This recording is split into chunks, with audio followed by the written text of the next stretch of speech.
Hello, in this video, I'll give you a quick guide on how to use AdsPower Browser to manage multiple accounts securely. So first, you will have to go to adspower.com, and once you're here, you will have to download the version for your device, either Windows or Mac OS.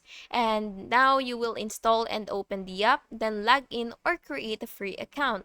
On your dashboard, you will click Create Profile or New Profile. And once you're here, you will make a new browser environment, and you can assign each profile a different name, add a proxy if you're using one, and even upload cookies or browser extensions. This will allow you to run each browser session as a separate identity. Once you're done setting it up, you will click Open Browser to launch the isolated session. You can repeat this to manage many accounts without them interfering with each other or getting flagged. And that's basically it. If you found this video helpful, please make sure to like and subscribe. Thank you so much for watching. Have a good day.